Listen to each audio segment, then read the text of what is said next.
नमस्कार। Hello learners. मैं आलोक Tiwari RS only say आपको हिस्ट्री में पढ़ाऊंगा और आरएस ओनली प्रीलिम्स दृष्टिकोण से आप लोगों के लिए ये एक ऑनलाइन बैच लेकर आया है जिसमें मैक्सिमम टॉपिक जो भी इम्पोर्टेंट टॉपिक हैं वो कवर किए जाएंगे। इस बैच का एक सिलेंट फीचर ये भी होगा कि ये बैच हिंदी और इंग्लिश मीडियम दोनों में होगा, बाईलैंग्वेज होगा, तो इसमें अधिक से अधिक लर्नर्स अपने को प्रभावित और गौरवान्वित कर सकते हैं। सबसे अच्छी बात ये होगी। तो मॉडर्न हिस्ट्री का ये बैच है। तो फर्स्ट हम सिलेबस को डिकोड करेंगे, देन हम लोग टॉपिक में एंटर करेंगे, राइट। तो मॉडर्न हिस्ट्री का हम लोग जो न्यू पैटर्न पर सिलेबस आया है 2026 का, उसको देखते हैं, शुरुआत करते हैं। मैं फिर से एक बार अपनी आवाज दे दूं कि ये बाईलैंग्वेज बैच होगा, हिंदी और इंग्लिश दोनों में ही होगा और जितने भी मैक्सिमम टॉपिक्स हैं मॉडर्न हिस्ट्री के वो सभी कवर कराए जाएंगे। मैं ये बिल्कुल क्लेम नहीं करता हूं कि ये धमाका है, मैं ये भी क्लेम नहीं करता हूं कि मैक्सिमम नंबर ऑफ क्वेश्चंस आपको इससे मिलेंगे, लेकिन इतना क्लेम है हमारा कि जितना दूसरे लोग क्लेम करते हैं उससे बेहतर स्थिति में होंगे अगर आप ये कंटिन्यू क्लास कर रहे हैं। ठीक है, तो first we have to decode the syllabus. Modern history, अब एक एक पॉइंट्स को जरा खासियत से देखिए। Early 19th century to 2000 means modern history start early of 19th century and goes up to 2000। इसके पहले जो सिलेबस था उसमें 1965 तक इस हिस्ट्री को इंक्लूड किया करते थे, बट ये जानने की जरूरत नहीं है कि इसके पहले क्या था, right. What is the meaning of 19th century? इसका मतलब ये हुआ कि आपको हिस्ट्री, मॉडर्न हिस्ट्री डिस्कस करनी है 19th century, right, and 20th century. अगर हम 19th सेंचुरी की बात करेंगे तो इसका मतलब है this start from 1801 CE to 1900 CE and 20th century means 1901 CE to 2000 CE. ये हमें 200 ईयर्स की जो हिस्ट्री है उसको कवर करना है, राइट। उसके इंपॉर्टेंट टॉपिक्स को कवर करना है which were given to the your syllabus. First देखेंगे, हम फर्स्ट टॉपिक को डिकोड कर रहे हैं आज, और हमारा फर्स्ट जो टॉपिक है वो है ब्रिटिश इंपीरियलिज्म एंड रेजिस्टेंस। क्या मतलब होगा ब्रिटिश इंपीरियलिज्म एंड रेजिस्टेंस का? और इसमें उन्होंने बताया है कि this topic includes Maratha, Mysore, Sikh, right, including the revolt of 1857, right, and British political, economic and administrative policies, emergence of nationalism and socio-religious reform movement in India during 19th century in India, right। तो इसमें क्या क्या ये कहना चाह रहे हैं, हम इसको देखते हैं।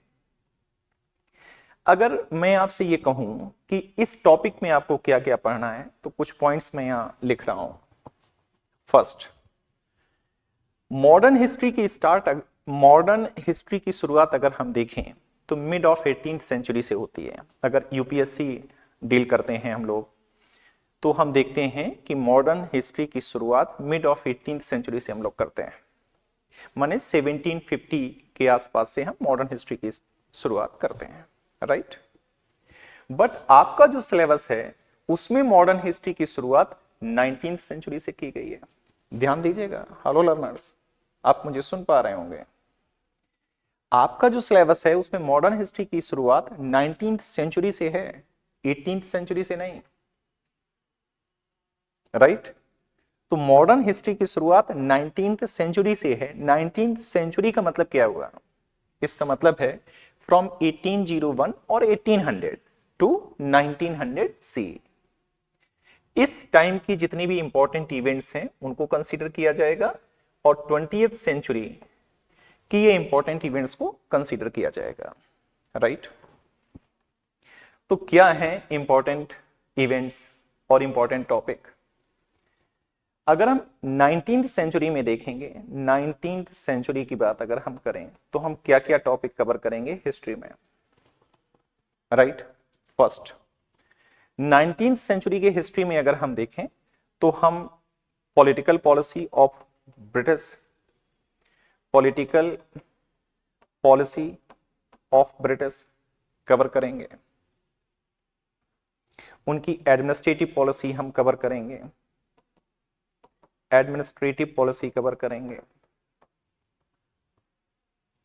उनकी हम इकोनॉमिक पॉलिसी को कवर करेंगे, इकोनॉमिक पॉलिसी को कवर करेंगे, सोशल पॉलिसी को कवर करेंगे, also social policy connected to religious reforms movement, socio religious reform movement. हम कल्चरल पॉलिसी को कनेक्ट करेंगे कि कल्चरल पॉलिसी क्या है, कल्चरल पॉलिसी। हम डिस्कस करेंगे पॉलिसीज को, एजुकेशनल पॉलिसी क्या है, एजुकेशनल पॉलिसी क्या है, एजुकेशनल पॉलिसी क्या है, ये सब हम डिस्कस करेंगे 19th सेंचुरी में, राइट। अब पॉलिटिकल पॉलिसी में बहुत सारे सब्जेक्ट हो सकते हैं, राइट। वॉर और ट्रीटी, है ना। What is the motive of political policy during the second phase of colonialism, during the third phase of colonialism, उनकी एडमिनिस्ट्रेटिव पॉलिसीज देखेंगे, right. Economic policy, social, cultural, education policy 19th century में हम देखेंगे। फिर उसके बाद अगर हम यहां पर देखेंगे तो क्या है, उनकी पॉलिसीज के अगेंस्ट इंडियंस ने रिटेलिएट किया। तो वो रिटेलिएशन दो तरह से हुआ। पहला रिटेलिएशन हुआ वो अपराइजिंग के तौर पर। तो जैसे अपराइजिंग्स देखेंगे, क्या क्या अपराइजिंग्स हैं। अपराइजिंग्स मीन्स विद्रोह। उन विद्रोह की अगर हम बात करें तो हम ट्राइबल अपराइजिंग देखेंगे, ट्राइबल अपराइजिंग देखेंगे, राइट। हम सिविल अपराइजिंग देखेंगे, सिविल अपराइजिंग्स देखेंगे। हम देखेंगे पीजेंट अपराइजिंग देखेंगे, और एक रिवोल्ट देखेंगे, रिवोल्ट ऑफ 1857, रिवोल्ट ऑफ 1857। एक तो डायमेंशन ये है कि जो पीजेंट्स थे 100 ईयर, अगर हम 19th सेंचुरी बात करें, 1757 में प्लासी किया था, बैटल ऑफ प्लासी 1757, और ये revolt of 1857, 100 years of British rule, right. 100 years of British rule. और ब्रिटिश ने किया क्या, इंडियंस को इकोनॉमिकली एक्सप्लॉइट किया, पॉलिटिकली सब्जुगेट किया, और कल्चरली उन्होंने डोमिनेंस स्थापित करी, और अंत में हम क्या हो गए, ब्रिटिश कॉलोनी हो गए।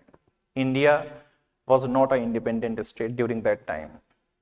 We are slaves, right? We are the British colony.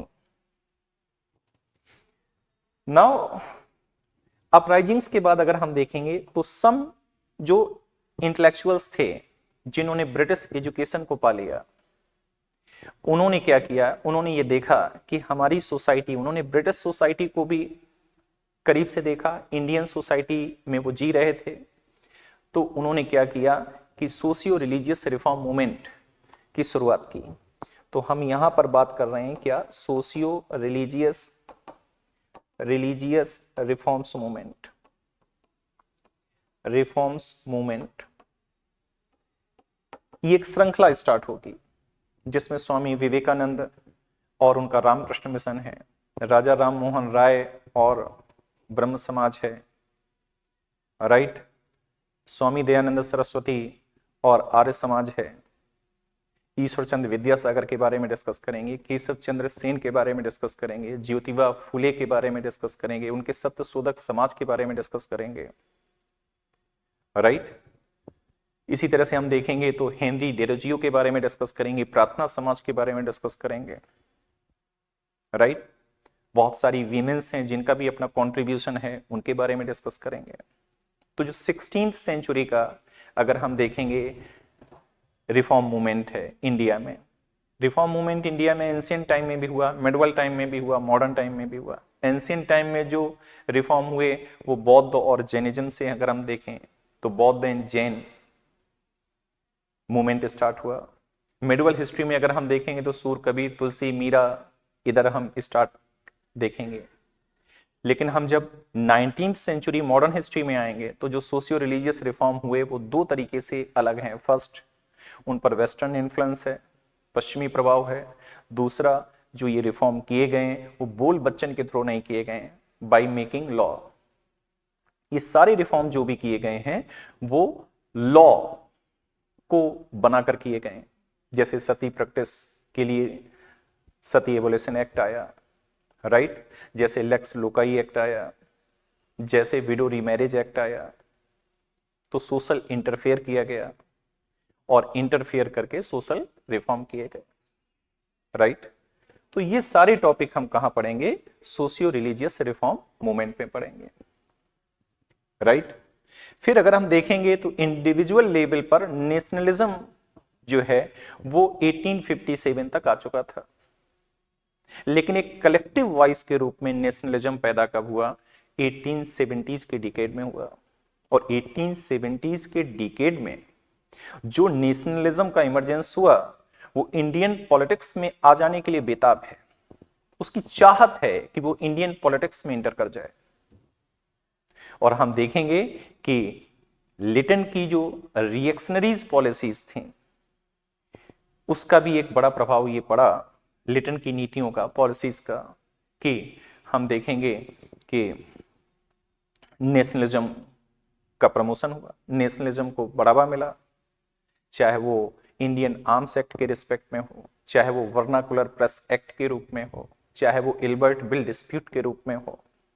तो इंडियंस एक बड़ी मात्रा में ब्रिटिश से जो इंटेलेक्चुअल्स थे, जिन्होंने वेस्टर्न एजुकेशन को पाया हुआ था, जो वेस्टर्न कल्चर से प्रभावित थे और इंडियन सोसाइटी में, इंडियन कल्चर में वो रिफॉर्म्स करना चाहते थे।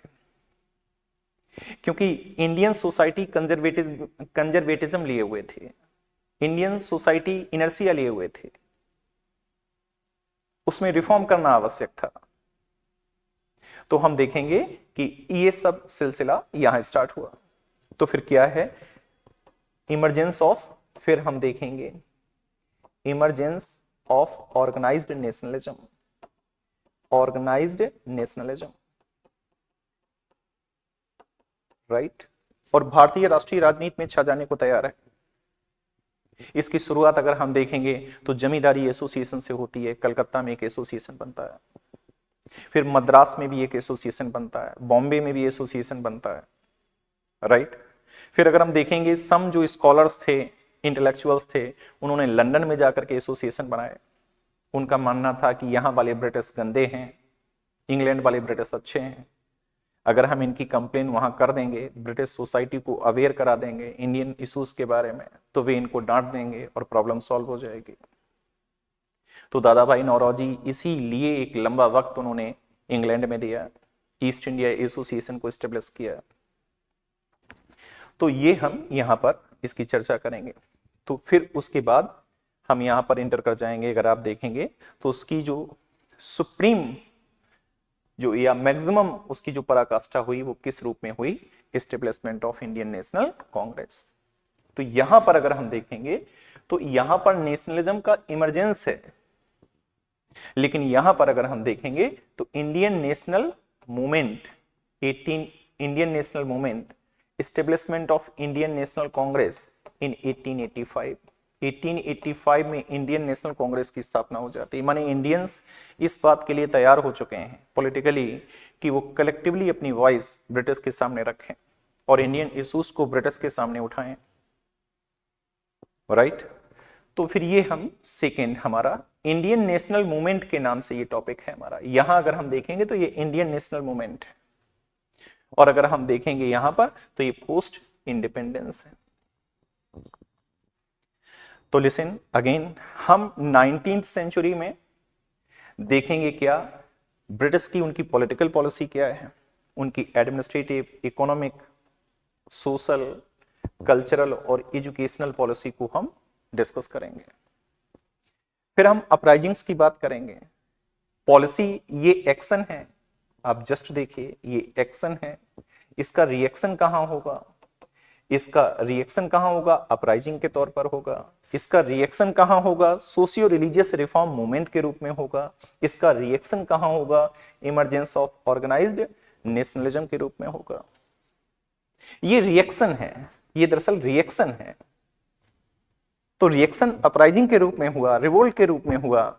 और सम स्कॉलर्स ने, जो इंटेलेक्चुअल्स स्कॉलर्स थे, उन्होंने सोचा कि हम अपनी सोसाइटी में, अपने सोशल कल्चर्स में, अपने रिलीजियस कल्चर में कुछ रिफॉर्म करने की आवश्यकता है।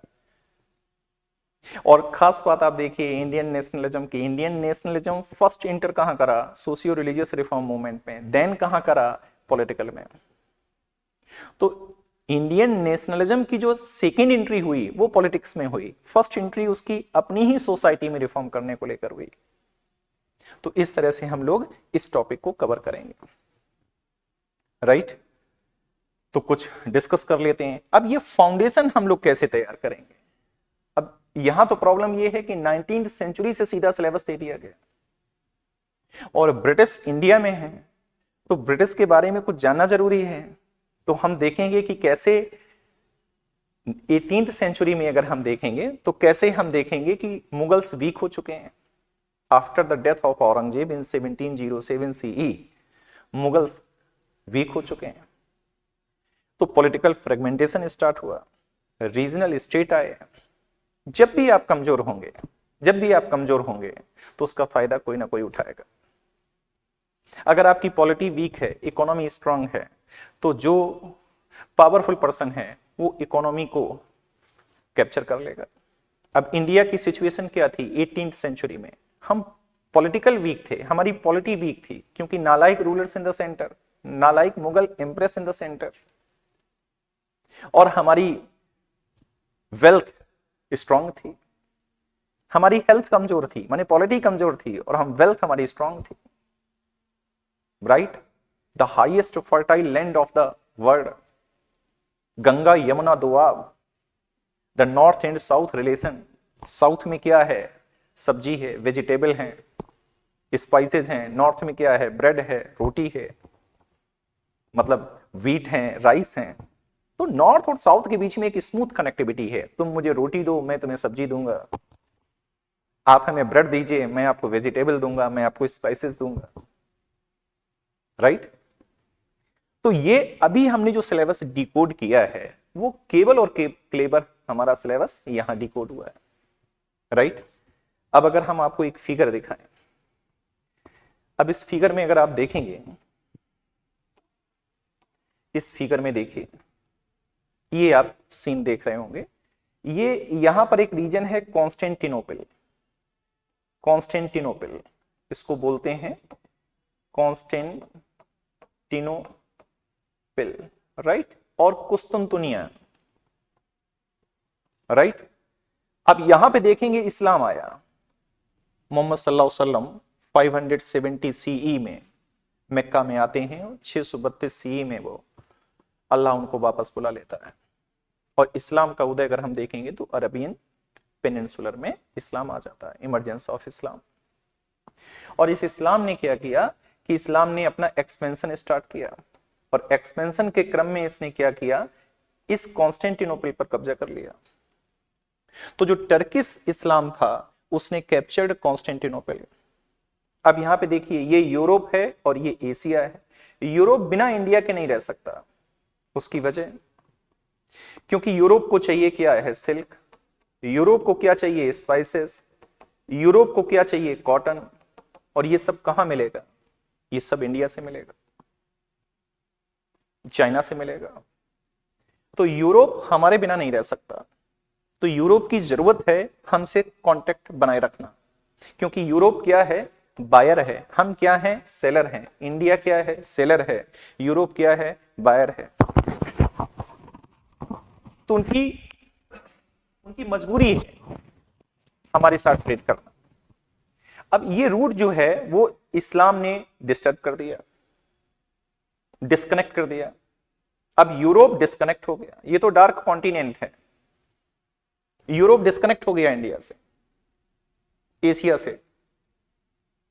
When in 1453 Constantinople captured by the Muslim Turk. और आप देखिए सर, ये रूट आज भी डिस्टर्ब है, आज भी ट्रेडिंग रूट ये नहीं है ना। तब 1453 से टिल नाउ ये विडंबना देखिए कि आज भी ये ट्रेडिंग रूट नहीं है। अब इस सिचुएशन में क्या किया जाए? तो जो यूरोपियन किंग्स थे उन्होंने क्या किया, अपने यहां प्रमोट करा, इंकरेज करा क्या, समुद्री यात्राओं को, कि भारत तक पहुंचने के लिए कोई एक रूट मिल जाए। तो इसी क्रम में अगर हम देखेंगे तो कोलंबस था, वो पहुंच गया अमेरिका। और इसी क्रम में अगर हम देखेंगे तो क्या, यहां से ये पुर्तगाल है, और यहां से अगर हम देखेंगे तो वास्को डिगामा ये केप ऑफ गुड होप है, और यहां से मेडागास्कर होते हुए कहां, कालीकट पहुंच गया। ये कालीकट कहां पड़ता है? कालीकट ये केरल में पड़ता है, केरल में पड़ता है, स्पाइस स्टेट बोलते हैं। और ये इवेंट कब की है? 20 मई 1498 CE।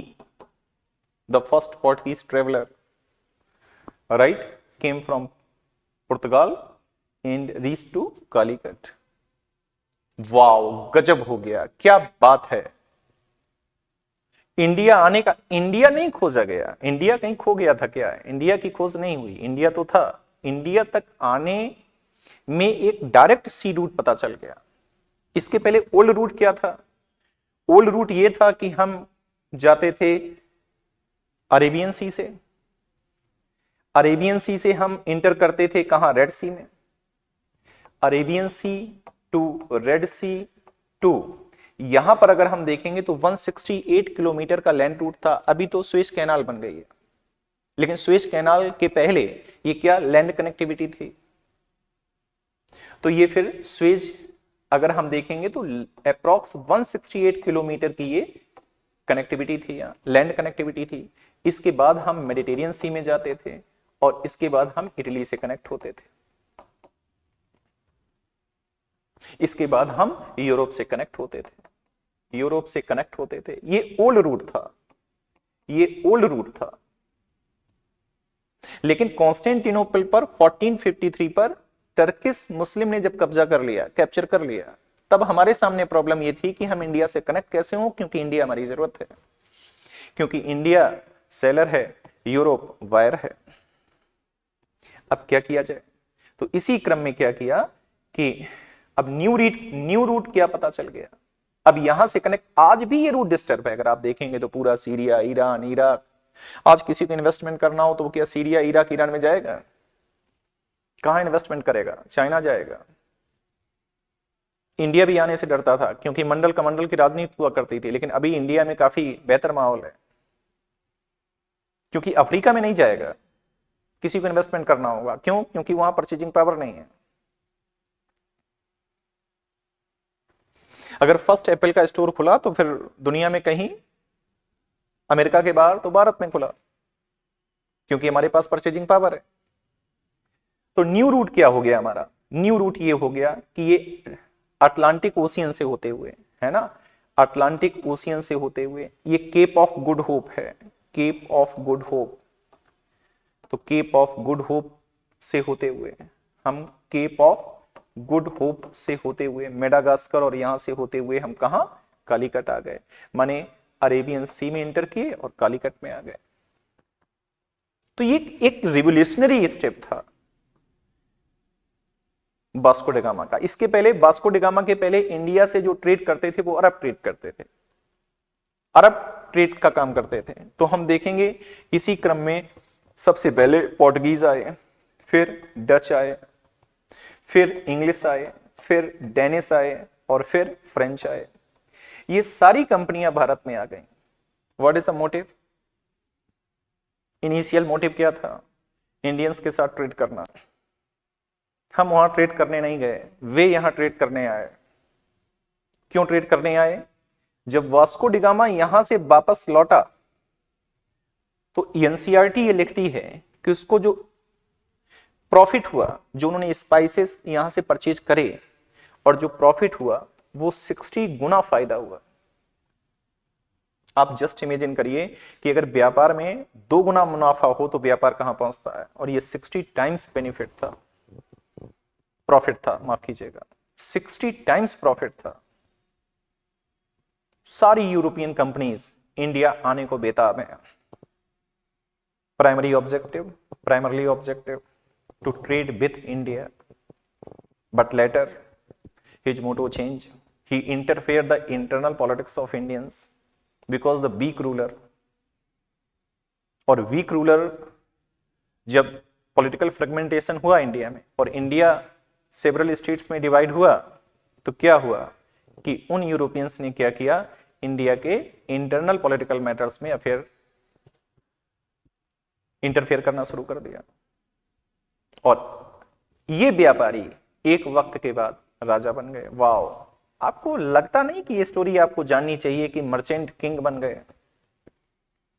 मर्चेंट सर किंग बन गए, मर्चेंट किंग बन गए। वाओ, ये स्टोरी है, आपको जानना चाहिए कि कैसे व्यापारी ट्रेडर्स जो इंडिया की पॉलिटिकल वीकनेस का लाभ उठाते हुए किंग बन गए। सर पहले वो किंग मेकर बने और उसके बाद फिर वो सीधे किंग बन गए। हम देखेंगे जो Europeans company India, European companies को देखेंगे अगर हम, नोट, ये तो आपका सिलेबस हमने डिकोड किया है फर्स्ट, और फिर हम देखेंगे कि हमारे पास ये जस्ट आपको नोट्स नहीं बनाना है, ये आपके सिलेबस का पार्ट भी नहीं है। सिलेबस तो आपका कल से हम स्टार्ट करेंगे। मैसूर फर्स्ट अगर हम देखेंगे यहां पर तो क्या है, ब्रिटिश इंपीरियलिज्म एंड रेजिस्टेंस। तो फर्स्ट मैसूर कैप्चर हुआ, देन मराठा कैप्चर हुआ। Mysore captured in 1799। 3 big power और तीनों को अंग्रेजों ने मार दिया। टीपू को मार दिया 1799, मराठों को मार दिया 1817 1818, पंजाब को मर्ज कर लिया, merger of Punjab and British Empire 1846 में भी खत्म कर दिया तीनों को। तो क्या हुआ, हम फर्स्ट डिस्कस कर लेंगे मैसूर का, है ना, मराठा सेकेंड, थर्ड, सिख। कुछ इंपॉर्टेंट टॉपिक हम कवर कराएंगे, इस क्लास का जो मोटो है, और कुछ टॉपिक आप अपनी तरफ से भी कंप्लीट करेंगे। तो इस तरह से अगर हम देखेंगे तो हम लोग कल मराठा की कहानी स्टार्ट करेंगे, एकदम to the point. Hello learners, listen to me, एकदम टू दी पॉइंट, कोई क्लेम नहीं कितने परसेंट आपको प्रीलिम्स में मिलेगा, कोई क्लेम नहीं। लेकिन जो क्लेम करते हैं, ये मुझे बोलने का मौका दीजिएगा प्लीज, लेकिन जो क्लेम करते हैं उनसे बेहतर पोजीशन में होंगे अगर आप ये रेगुलर क्लास लेते हैं, इसके प्रॉपर नोट्स बनाते हैं, राइट। ये पूरी मॉडर्न हिस्ट्री जो आज स्टार्ट हुई है, अपने टारगेट तक हम इसको लेकर जाएंगे। ये हमारी भी परीक्षा है और ये आपकी भी है, राइट। तो कल हम लोग स्टार्ट करेंगे हैदर अली, और फिर डे आफ्टर टुमारो हम स्टार्ट करेंगे टीपू सुल्तान, और हम आपको पूरा कवर कराएंगे मैसूर। और ये फर्स्ट टॉपिक है। मैं मैसूर पहले क्यों कोट कर रहा हूं, क्योंकि 1799 में मैसूर को कैप्चर किया, तो फर्स्ट मैसूर की बारी है। मराठा कब है, 1817 टू 1818, इनको मैसूर पहले लिखना चाहिए। और फिर क्या ही है, सिख शायद 1846 है, क्या है 54 है, देख लेना 1846 54, अक्सर भूल जाता हूं मैं, राइट। तो हम देखेंगे कि पंजाब को भी कैप्चर कर लिया, रानी जिंदा और महाराजा दिलीप सिंह दोनों को भेज दिया कि आप जाइए, आपकी यात्रा पूरी हो गई। हिस्ट्री तो बहुत इंटरेस्टिंग सब्जेक्ट है। हिस्ट्री के साथ एक अच्छी बात यह है कि history is the subject of all, history is the mother of all social subject. और पॉलिटी तो हिस्ट्री बताती है कि पॉलिटी है क्या। अगर आप देखेंगे तो हिस्ट्री एकमात्र ऐसा सब्जेक्ट है जिसमें polity, administration, economy, society, culture सब कुछ आता है। आप कोई दूसरा सब्जेक्ट ऐसा बताइए। और सबसे अच्छी बात है कि इस संस्था के उद्देश्य जो है वो मैक्सिमम लर्नर्स तक लाभ पहुंचाना है, ये मकसद है। मैं आपसे फॉर्मल कन्वर्सेशन कर रहा हूं और ये क्लास कल से स्टार्ट होगी मैसूर की यात्रा के साथ और अपने लक्ष्य तक पहुंचेगी। मुझे आपके समर्थन की, आपके सपोर्ट की, आपकी विशेष की आवश्यकता है, तो प्लीज आप अपना सपोर्ट देते रहिएगा। यही हमारी फी है, आपका सपोर्ट ही हमारी फी है, राइट। और ध्यान रखिएगा कि ये क्लास बाइलिंगुअल होगी, हिंदी में और अंग्रेजी दोनों माध्यम में होगी। और दूसरा, सभी इंपॉर्टेंट टॉपिक कवर कराए जाएंगे। और तीसरा, आपको मैक्सिमम बेनिफिट मिलने वाला है। कितना मिलने वाला है तो मैं ज्योतिषी तो नहीं, लेकिन मेरा वादा इतना है कि आपको मैक्सिमम बेनिफिट मिलेगा, राइट। तो इसी क्रम में अगर हम देखें तो arrivals of European companies in India, ये आपको नोट्स बनाने की जरूरत नहीं है क्योंकि ये टॉपिक आपके सिलेबस में नहीं है। बट फाउंडेशन के लिए, जस्ट फाउंडेशन, एक जस्ट आपके दिमाग में एक फिगर बने कि कैसे यूरोपियन कंपनियां भारत में आती हैं, the journey from merchant to king. तो ऑर्डर ऑफ अराइवल किस तरह से आते हैं, पहले पोर्टुगीज आते हैं, फिर डच आते हैं, फिर इंग्लिश आते हैं, फिर डेनिश आते हैं, फिर फ्रेंच आते हैं। डच और डेनिश तो बीच में निकल लेते हैं। डेनिश इंडिया में मिशनरीज एक्टिविटीज में ज्यादा इन्वॉल्व रहे हैं। They are more interested in missionaries activities rather than trade activity. तो डेनिस ने भी क्या किया कि अपनी सारी फैक्ट्री ब्रिटिश को सेल कर दी और यहां से वापस चले गए। जब मैं शब्द फैक्ट्री बोल रहा हूं तो फैक्ट्री मींस व्हाट, आज के संदर्भ में अगर हम देखेंगे तो फैक्ट्री का मतलब है production centre. But during that time factory is not a production centre. तो फैक्ट्री क्या है, factory is actually the place where the purchased goods were kept and most of the factory in the bank of river or seashore, समुद्र के किनारे हैं या नदी के किनारे पर होती हैं, राइट। तो हम देखेंगे कैसे। और ऑर्डर ऑफ डिपार्चर, सबसे पहले कौन गया, डच और डेनिश तो पहले ही चले गए, उसकी बात छोड़ देते हैं। उसके बाद ब्रिटिश 1947 में जाते हैं, फ्रेंच 1954 में जाते हैं और पोर्टुगीज 1961 में जाते हैं। ये भी इंडिया आफ्टर इंडिपेंडेंस के टॉपिक होंगे, राइट। फिर क्या है, पोर्टुगीज के बारे में देखेंगे तो एक नाम है बार्थोलोमियो डियाज। ये पुर्तगाल से केप ऑफ गुड होप तक आया 1488 में। ये यहां से यहां केवल आया और इसके बाद वापस चला गया। यहां से ये यहां तक आया और वापस चला गया। लेकिन जब वास्को डी गामा आया तो वो यहां से यहां आया और एक अब्दुल माजिद नाम के व्यक्ति ने, जो कि गुजराती ट्रेडर्स था, उसने क्या किया, यहां से इसको लेकर के कालीकट लेके चला गया।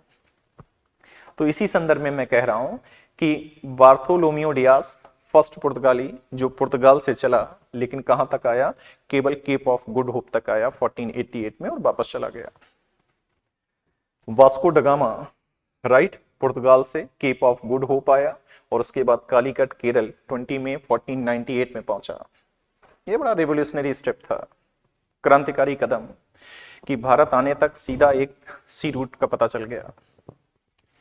अब कॉन्स्टेंटिनोपल कैप्चर कर लिया गया, कोई फर्क नहीं पड़ता। Now Asia directly connected to Europe via Atlantic Ocean, right. तो क्या है, अब्दुल माजिद। मैं फिर कह रहा हूं आपसे, आपको ये नोट्स बनाने की जरूरत नहीं है, जस्ट आपको समझना है कि कैसे यूरोपियंस इंडिया में आते हैं। जब यूरोपियन इंडिया में एंटर कर रहे हैं तो उस समय अकबर, अगर हम देखेंगे तो अकबर 1605 में डेथ हो रही है। लेकिन Akbar, Jahangir, Shahjahan, Aurangzeb, still they are more powerful, right. लेकिन जैसे ही हम देखेंगे after the death of Aurangzeb, जैसे ही वीक एम्परर आते हैं सेंटर में, तो ये जो ट्रेडर्स कंपनी थी ये उसका फायदा उठाते हैं। और मजबूरी का फायदा आप देखेंगे आज क्या हो रहा है वेनेजुएला में। अमेरिका ने क्यों ठास दिया वेनेजुएला को? तेल चाहिए, ऑयल चाहिए sir.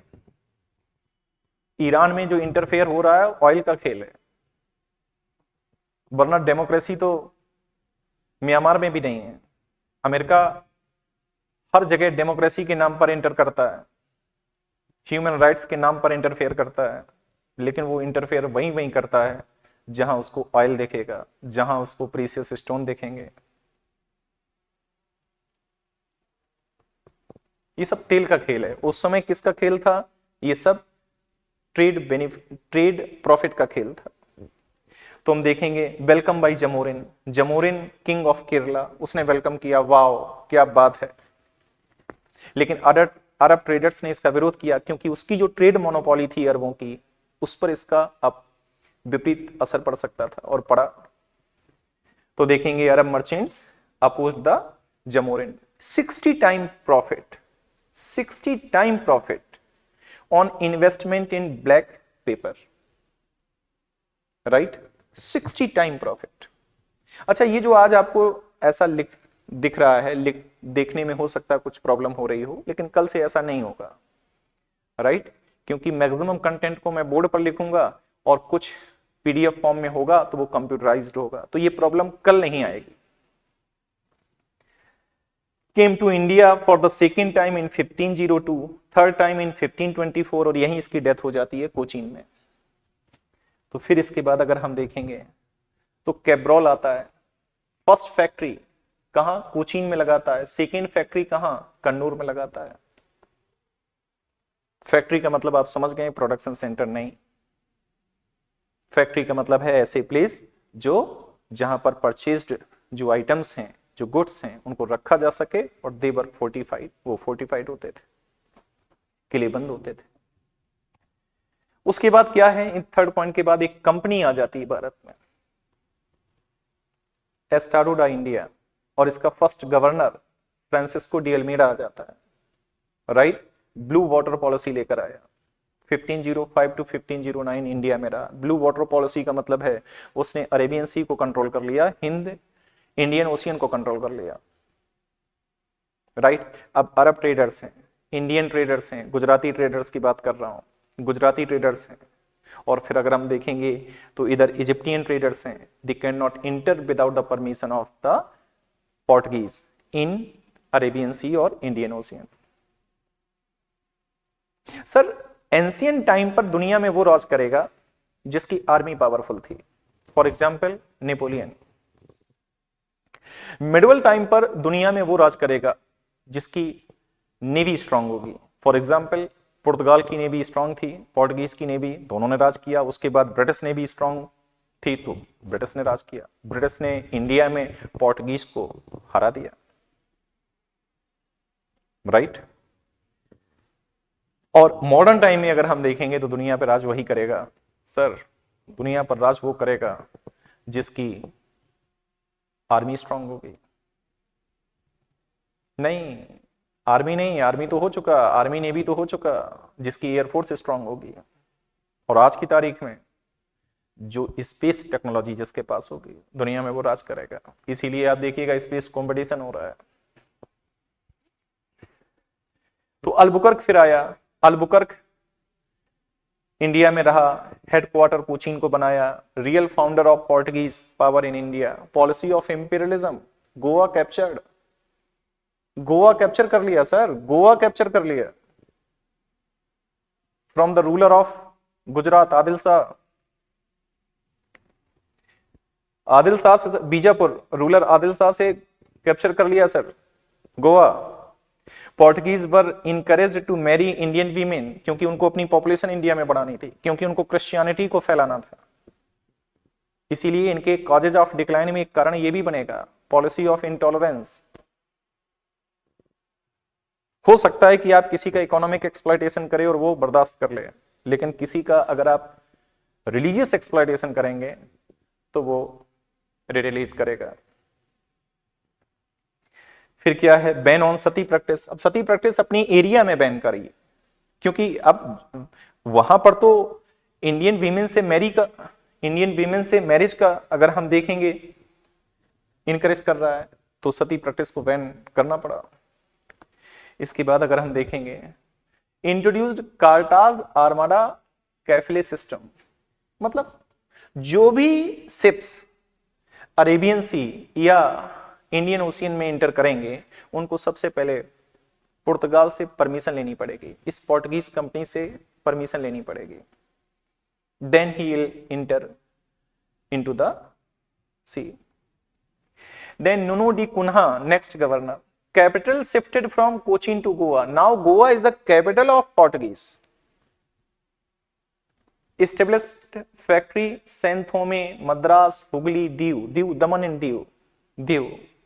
Then Alfonso de Souza, Saint Xavier came to India in 1524 during his time.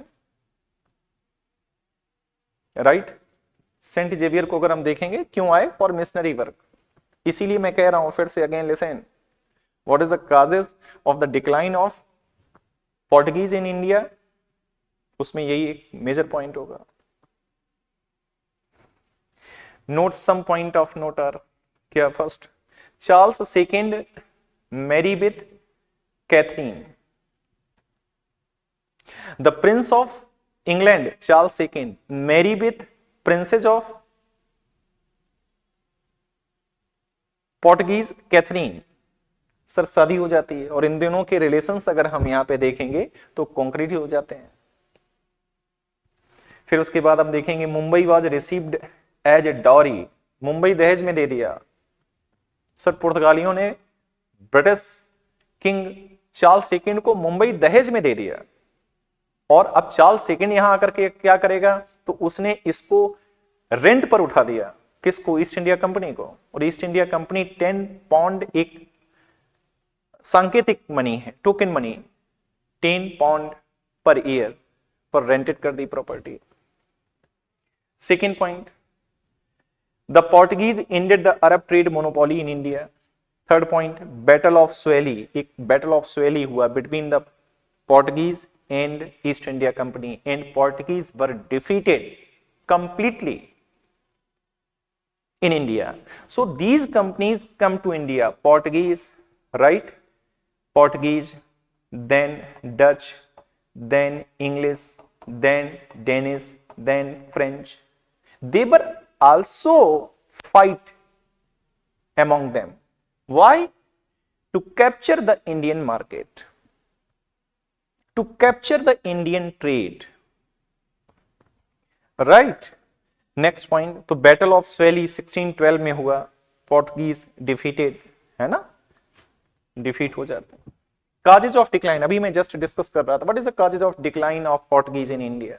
So first, they fail behind in the competition with the other European power. Yes, British defeated him,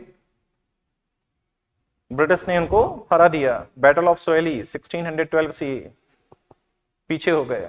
competition आपका होता है तो इसमें पास होना महत्वपूर्ण नहीं है, इसमें आपको दूसरों को डिफीट करना पड़ता है। पॉलिसी ऑफ रिलीजियस इंटॉलरेंस अभी डिस्कस कर रहा था। The discovery of Brazil and migrated to Brazil. Yes, Portuguese migrated to Brazil after the discovery of Brazil. And then the rise of Marathas. Yes, the rise of Marathas was another reason for decline of the Portuguese in India. So what is the contribution of Portuguese in India?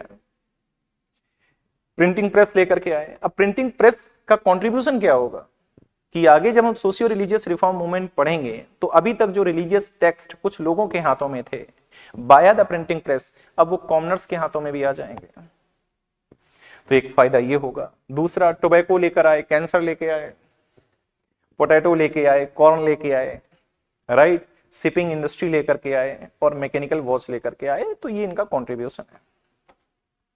इसके बाद Dutch, now Dutch came to India. Dutch मतलब Holland, the people of Holland, the company of Holland, Holland is now called Netherland. तो establishment of United East India Company in 1602,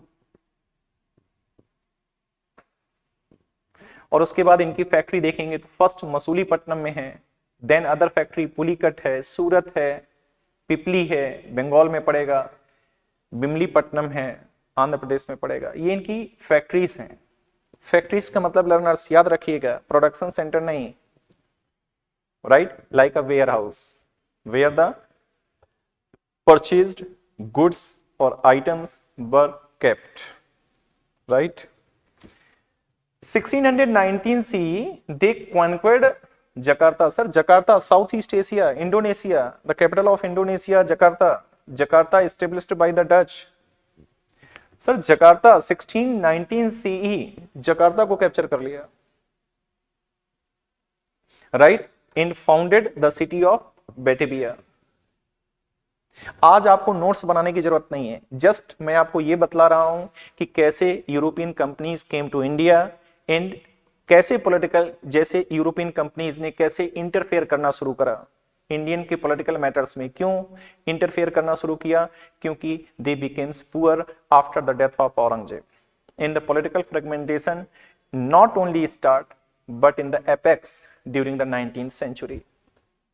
India were divided in many several states, right? Battle of Bedara. So battle of Bedara between English and Dutch. Dutch defeated and moved to Indonesia.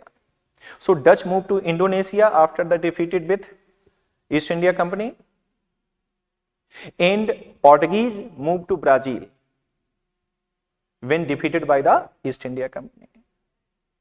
Right, तो East India Company तेरा ही जलवा,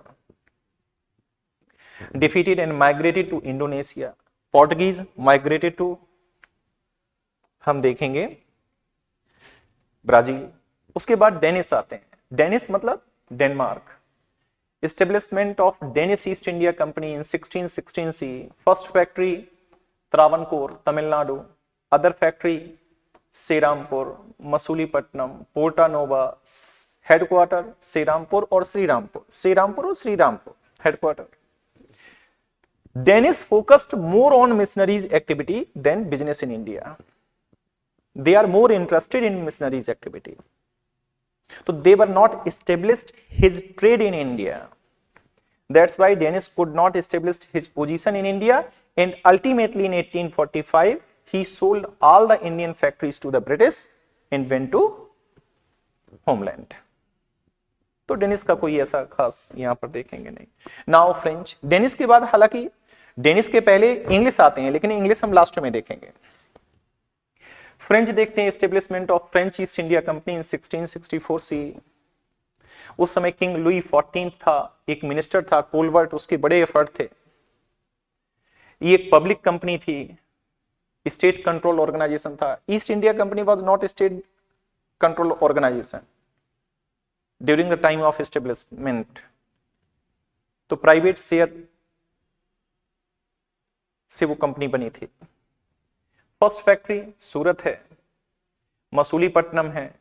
ही develop Pondicherry and made it his headquarter, Pondicherry को अपना headquarter बना लिया, right. 1673 the French established a settlement of Chandernagore Calcutta. ये कुछ इंपॉर्टेंट पॉइंट फ्रेंच में है। अब यहां पर देखेंगे द फ्रेंच गवर्नर, एक फ्रेंच का गवर्नर है डुप्ले, क्या स्मार्ट गवर्नर है। रॉबर्ट क्लाइव को सिर्फ कंपनी ने साथ दिया, इसलिए रॉबर्ट क्लाइव का सितारा बुलंद हो गया। काश अगर डुप्ले को भी अपने स्टेट का वही सपोर्ट मिला होता जो रॉबर्ट क्लाइव को मिला। तो यहां पे देखेंगे French governor Dupleix initiated the policy of expanding the French empire in India. अब देखिए आप, ब्रिटिश ने किसको किसको आउट कर दिया, डच को आउट कर दिया, डेनिस अपनी जो भी फैक्ट्री है वो सेल करके वहां चले गए, पोर्टुगीज को आउट कर दिया। एक तो via marriage relation and second although battle. Battle of Swally, right. अब हम देखेंगे क्या एक्सपेंडिंग। अब अगर ये एक्सपेंड करेंगे और ब्रिटिश ईस्ट इंडिया कंपनी इसके इरादे तो बहुत खतरनाक हैं। अक्खा भारत चाहिए, पूरा भारत चाहिए, ये दिल मांगे more. So this led a series conflict with the British, क्योंकि अब दो ही कॉम्पिटिटर बचे हैं अगर आप देखेंगे, first East India Company, British East India Company, और दूसरी फ्रेंच ईस्ट इंडिया कंपनी। दो कंपनीज इंडिया में अभी बची हुई हैं। French also want to expansion is in his empire in India. तो क्या होगा, as a result there is Anglo French war took place between in Karnataka between 1740 to 1760। Karnataka को जब भी हम लिखेंगे, आज हम KARNATAK कैसे लिखते हैं, वैसे उस समय Karnataka is writing as CAR, Karnataka, right. But Karnataka की लोकेशन भी चेंज है। कर्नाटक उस समय था coastal of bay of Bengal, आज कर्नाटक अरेबियन सी की तरफ है। During the third Karnataka war the French suffered a crushing defeat in the battle of Vandivas. Wow, 1760 battle of Vandivas, French defeated. Battle of Sueli, Portuguese defeated. Battle of Bedra, Dutch defeated. Danish sell his factory to the British. And Battle of Vandivas, French defeated. So all defeated. Portuguese defeated, Dutch defeated, Danish sell his factory to the British, and French Battle of Bandivas defeated. Now East India Company, just East India Company को देखें अगर हम, first point, establishment 31 December 1600 CE, London. The Royal Charter given by the Crown Elizabeth I to this company. What is the Royal Charter? Mentioned trade monopoly with 15 years with the east of the Cape of Good Hope. Cape of Good Hope के east में 15 वर्षों के लिए व्यापार पर एक अधिकार, right. But James first ने क्या करा, इसके ट्रेड मोनोपोली को 15 ईयर से बढ़ाकर लंबे समय तक के लिए कर दिया, राइट। जेम्स फर्स्ट ने। सर 1600 में कंपनी बनती है ईस्ट इंडिया कंपनी।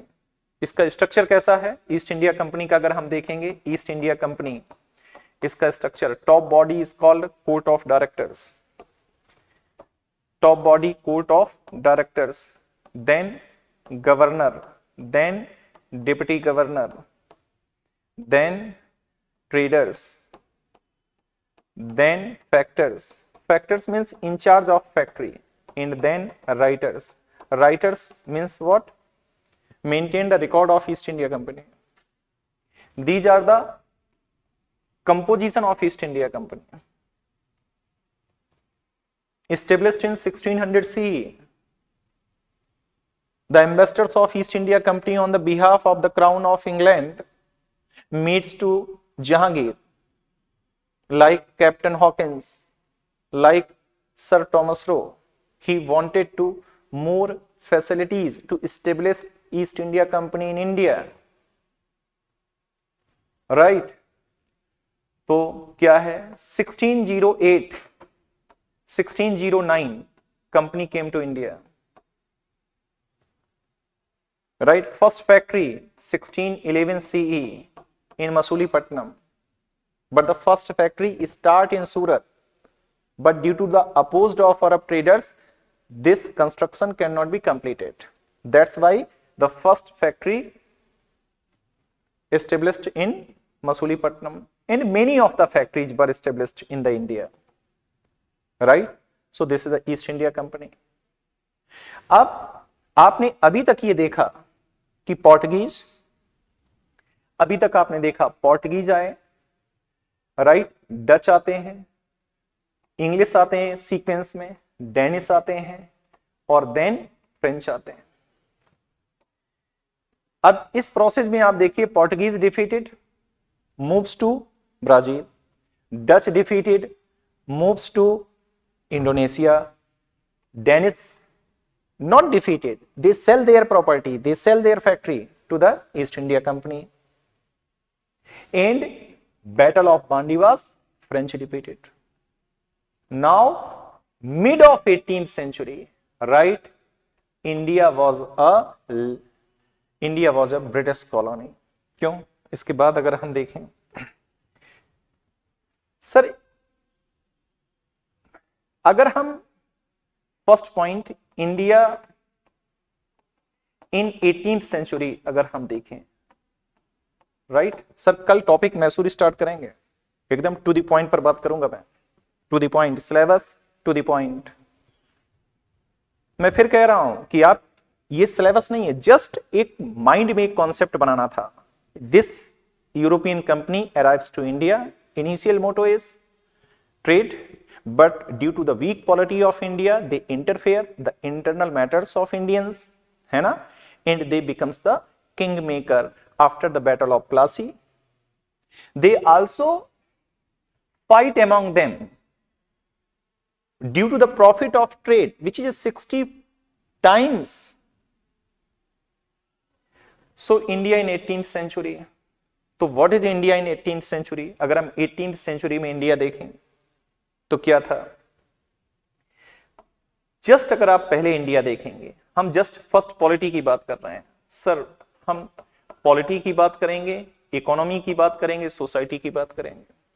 पॉलिटी आप इंडिया की देखिए sir, during the time period of Akbar, मैं इसके अंदर लिख रहा हूं, during the time period of Akbar, Jahangir, Shahjahan, Aurangzeb, right sir, political unity, sir, united India, united India, united India, Afghanistan to Bengal, right, and Baluchistan to Kaveri river, Kaveri river, India was united, but after the death of Aurangzeb, the weak empires, weak Mughals in the center, so political fragmentation start. So what is the political fragmentation means? What political fragmentation means? What, right, means Mughal, right, Abad, sir, Abad became independent, Bengal independent, Karnataka independent, Karnataka, Nawab of Karnataka Anwaruddin Khan, right, Hyderabad आजाद हो गया, Nizam-ul-Mulk Asaf Jah established Hyderabad as a independent state in 1724 C, Hyderabad आजाद हो गया। Sir, Mysore आजाद हो गया, Maratha sir, Punjab, sorry, United India now became the divided India due to the weak Mughal king in the center. So your syllabus, sir, Bengal syllabus नहीं है, Battle of Plassey is not a part of your syllabus, Battle of Buxar is not a part of your syllabus. But अगर हम देखेंगे तो उन्होंने प्लासी 1757 में किया, बक्सर 1764 में किया, और उन्होंने बंगाल को कैप्चर कर लिया।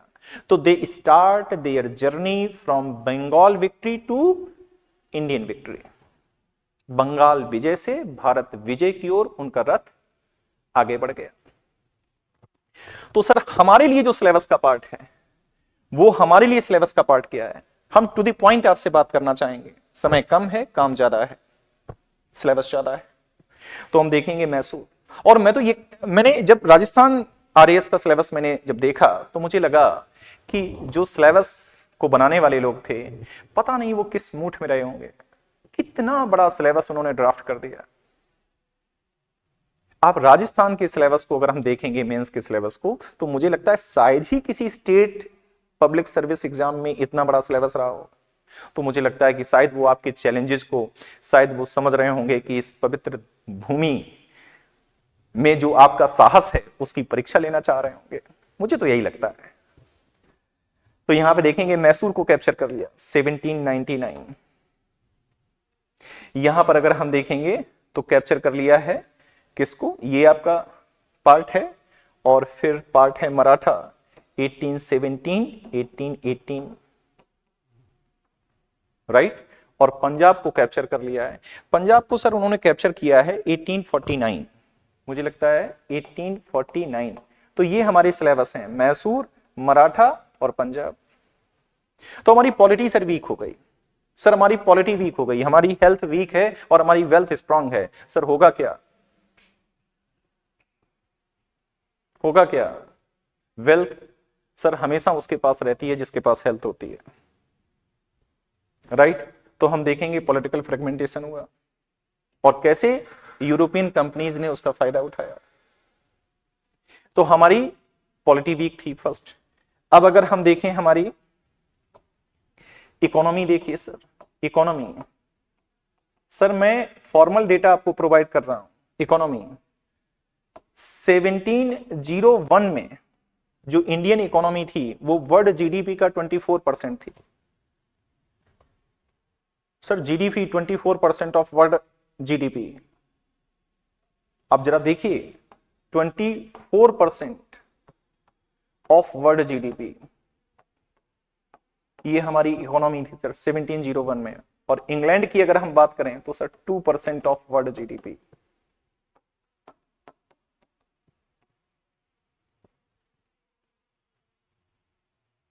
हेलो लर्नर्स, हमारी इकोनॉमी का साइज देखिए sir,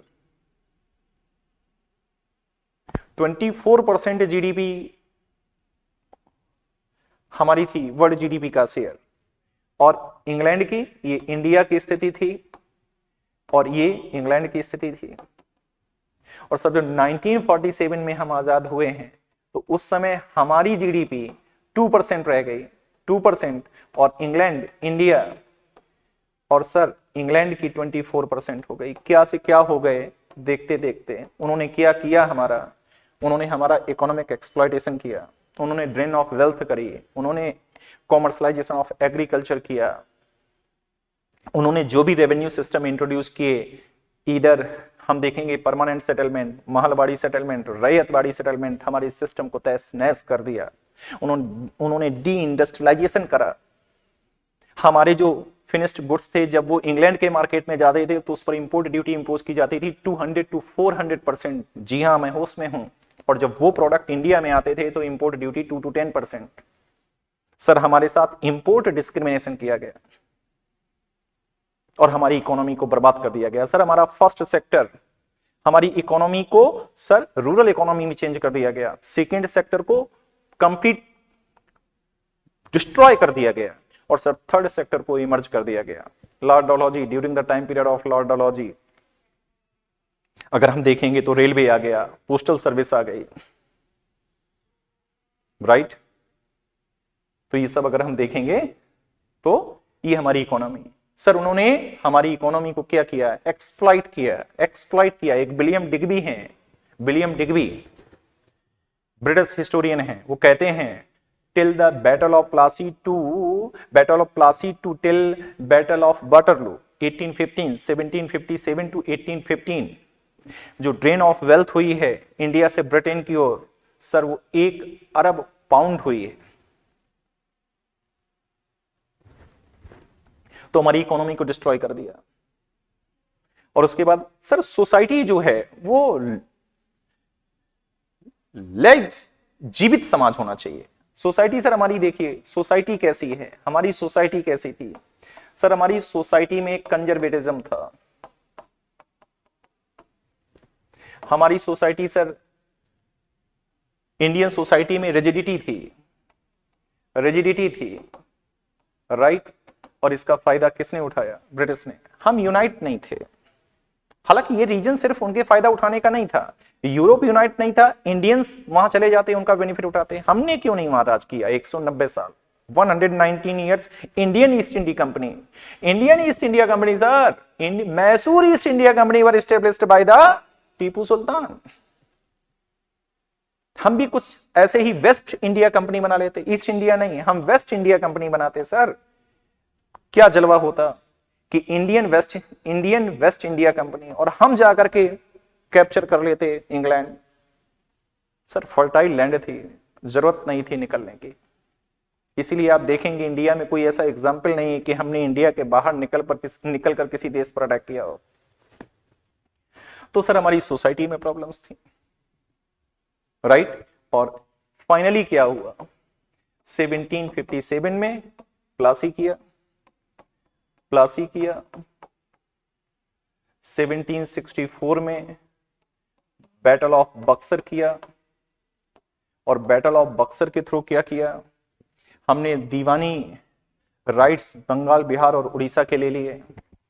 now east India company became a half state of the Bengal, Bihar and Orissa. और सर 1772 में हम देखेंगे तो क्या होगा कि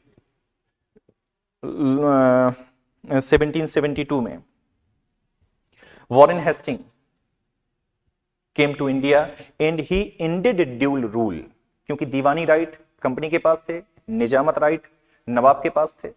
दीवानी मतलब to right to collect the revenue, nizamat means administrative right. तो administrative right were in the hand of Nawab, whereas the revenue rights in the hand of company. That's why the company appointed two diwan to handle this new achievement. First diwan is Sitab Rai and Raja Khan. And in 1772 dual government का मतलब, dual rule का मतलब यहां पर क्या है, जब आप एडमिनिस्ट्रेटिव सब्जेक्ट को डिवाइड करके दो पार्ट में डिवाइड कर दीजिए और फिर अलग अलग पार्ट पर अलग अलग रूल स्टार्ट हो, इस कॉल्ड ड्यूल रूल। तो 1772 में ड्यूल रूल एंडेड हुआ। Now east India Company in India became a purely state, so the nature of East India company became change. अब ईस्ट इंडिया कंपनी एक ट्रेडिंग कंपनी से लेकर के एक स्टेट बन गई है। तो अब स्टेट बनेगी तो वो पॉलिसी बनाएगी, स्टेट बन गई तो ब्रिटिश पार्लियामेंट ने ईस्ट इंडिया कंपनी को to control and regulate the activities of East India Company, British parliament passed some act and control activities of East India Company in India. This start from regulating act 1773 and amended 3 times this act, then charter act 1793, 1813, 1833, 1853, then revolt of 1857. Now the rule, right, East India Company rule ended, crown rule started, and first government of India act 1858. Then we discuss Indian Council Act 1861, Indian Council Act 1892, Indian Council Act 1909, Government of India Act 1919, Government of India Act 1935, and then Indian Independence Act 1947 और India आजाद हो गया। तो East India company state बन गई, right, after the battle of Buxar. और after the battle of Plassey उसने लूट start करी, प्लासी लूट स्टार्टेड, प्लासी लूट। और 1764 के बाद वो स्टेट बन गई। लेकिन हमारा सिलेबस कहां से स्टार्ट हो रहा है, अर्ली ऑफ 19th सेंचुरी। तो अर्ली ऑफ 19th सेंचुरी से हमारा सिलेबस स्टार्ट हो रहा है। इसका मतलब हमारा सिलेबस स्टार्ट हो रहा है कहां, हमारे पास जो टॉपिक है सिलेबस के, हम सिलेबस के अपने टॉपिक देख सकते हैं। हमारा है first British imperialism and resistance, right, Maratha, Mysore, Sikh. तो सबसे पहले हम लोग कल डिस्कस करेंगे मैसूर, राइट। तो प्लीज आप लोग बने रहिए मेरे साथ, राइट। कल हम लोग ज्यादा प्लान के साथ मिलेंगे। Okay, thank you so much, नमस्ते।